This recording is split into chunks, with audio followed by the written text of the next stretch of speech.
most patriotic community in all of Arizona, the Assyrian people.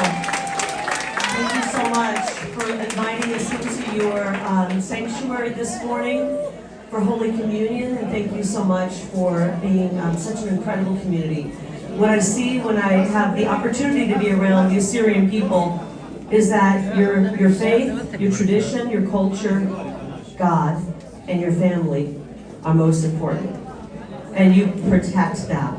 And right now we're in a moment in this country where we need to protect our country, because if we don't have a country, then our children don't have a future.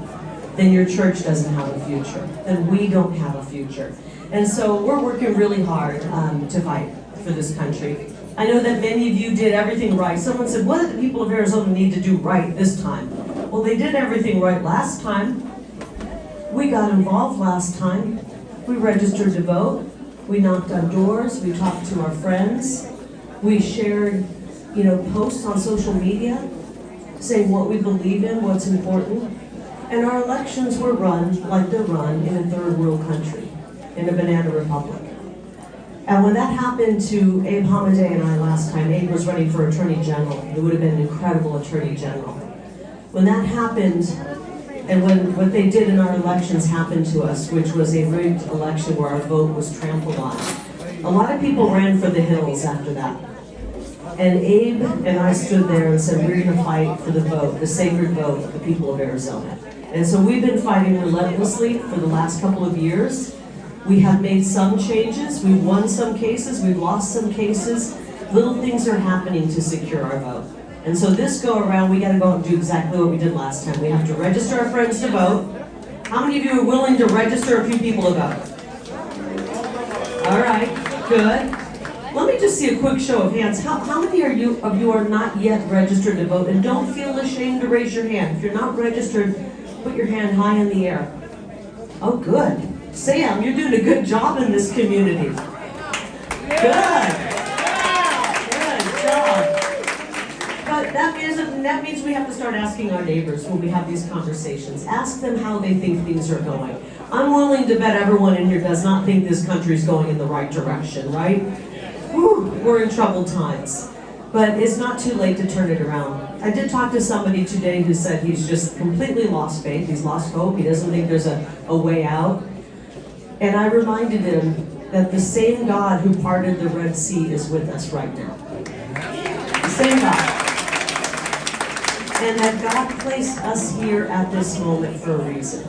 247 years ago, the founding fathers of America were placed right where they needed to be to help create this great, beautiful nation.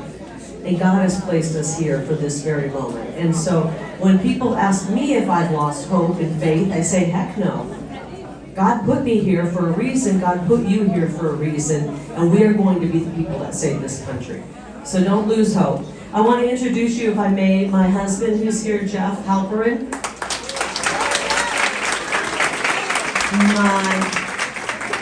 My absolute joy in my life, one of the absolute joys, my daughter, Ruby. Come on up, stand up. She enjoyed being in your sanctuary today. And Stetson, her boyfriend, who's just wonderful. You can stand up, Stetson. My son is up at college in Flagstaff, so he couldn't be here today. But I am in this to fight for our children. I'm going to be honest, I'm a mom who's a little bit selfish. I want my kids to have a good future. So I'm fighting.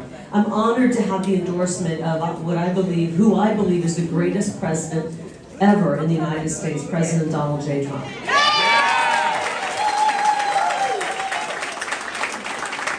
As a matter of fact, I just flew in yesterday from Florida where I spent a couple of days with him, and I told him I'm going to be meeting with the Assyrian community, and he said, that is one of the strongest communities I know. So he appreciated your support. He appreciates your support. But President Trump is still in the fight. He's still in the fight. He's winning.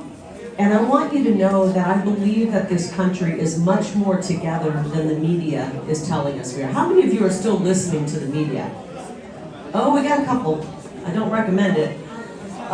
The media is trying to tell us that we're divided, that it's 50-50. I believe more people on our side than we even realize. I believe we have a vast majority of people who want to see a change in our country and are going to show up and vote. But we have to get out and vote. So I want you to know my main issues are: I want border security. I want to finish President Trump's wall. I don't like what's happening on our border. This is an invasion, and it's affecting our national security, and it's making our streets less safe.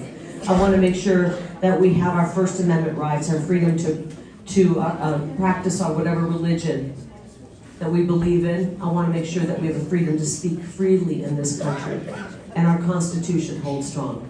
And I want to make sure that we're protecting our children from the nonsense that they're being taught in some of these schools.